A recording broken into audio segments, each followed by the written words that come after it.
setiap sesi debat capres atau cawapres itu, tapi saya di Twitter itu karena saya melihat di Twitter lebih rasional ketimbang TikTok atau Facebook.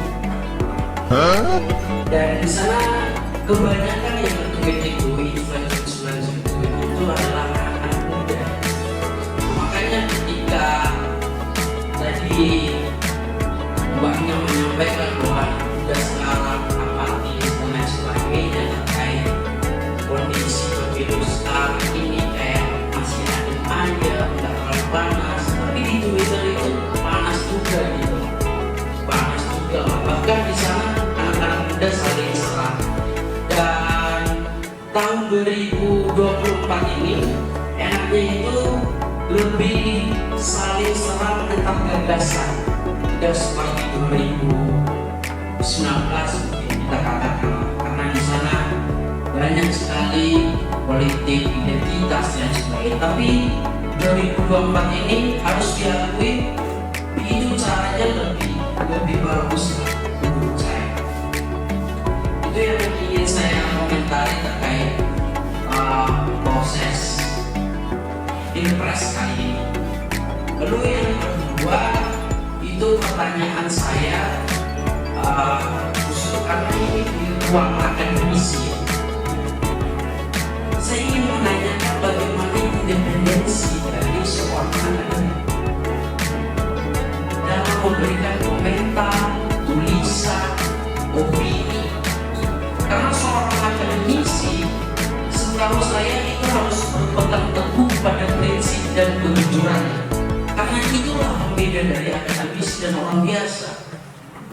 Nah, sedangkan yang kita ketahui, akademisi sekarang itu banyak sekali terpengaruh oleh jabatan-jabatan publik yang terpilih secara sistem politik, apalagi perguruan tinggi negeri. Nah, hal-hal seperti itu yang saya ingin pertanyakan, apakah masih ada gitu, atau bagaimana independensi dari seorang akademisi? Itu poin pertanyaan saya. Kalau misalnya di sana itu lebih pada tataran middle up educated ya, jadi tentu tidak mudah untuk menjangkau ibu-ibu yang segini banyak di bawah yang tidak menyentuh Twitter dan sebagainya. Jadi sesungguhnya dunia maya dan dunia nyata ini harus betul-betul berkolaborasi.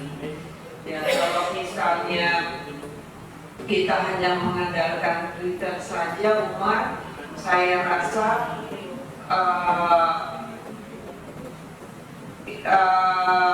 terlalu kecil peranannya. Jadi maksudnya saya jangan kecilkan peranan Anda hanya di dalam satu wadah atau tempat, tapi sebisa mungkin selebar mungkin. Dia bukan berarti harus turun ke jalan juga, tetapi mungkin mahasiswa bisa melakukan sesuatu volunteer, kegiatan volunteer seperti yang saya lakukan. Saya adalah ketua komunitas perempuan peduli Indonesia. Isinya ini ibu-ibu, ya. Jadi sekretaris saya itu juga ketua studi gender di gereja ya, Dr. Lili dan sebagainya, dan sudah umur semua, sudah senior.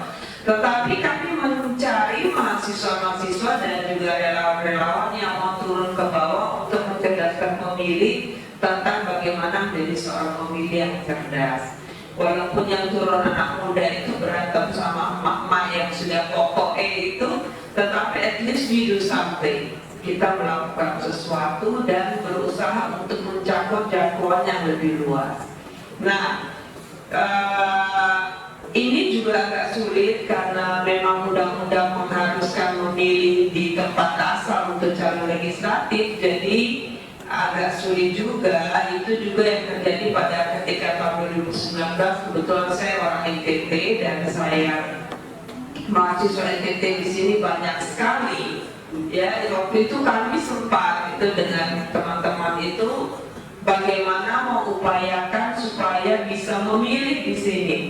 Ya, jadi berusaha untuk mengubah KPU di sana, tetapi ternyata terlalu sulit sekali, akhirnya give up ya. Jadi kita berjalan pencarian saja apa adanya, dan alhamdulillah terpilih pada saat itu 2 periode ya. Dan saya melihat bahwa peran mahasiswa sangat besar. Jadi begitu mereka tidak bisa memilih, akhirnya mereka merancang kegiatan buat saya. Mereka buatkan saya yang ada Global Foundation, di mana masuk ke kampung-kampung mengajar secara gratis anak-anak yang TK SD, matematika dan bahasa Inggris. Ya otomatis kan matematika dasar, basic sama bahasa Inggris yang basic, jadi semua pun bisa. Nah itu betul-betul menyentuh langsung ke pemilih dan dengan cara yang cerdas.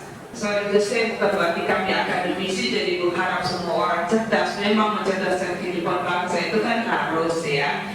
Nah, buat saya sudah tidak bisa bicara independensi sebagai akademisi. Saya awalnya memang seorang dosen, sampai dari saya masih gadis itu saya sudah ngajar di Universitas Merdeka Malang, kemudian menjadi dosen tamu di berbagai university. Tapi begitu tahun 2019 saya jadi ketua jurusan di Universitas Merdeka Malang,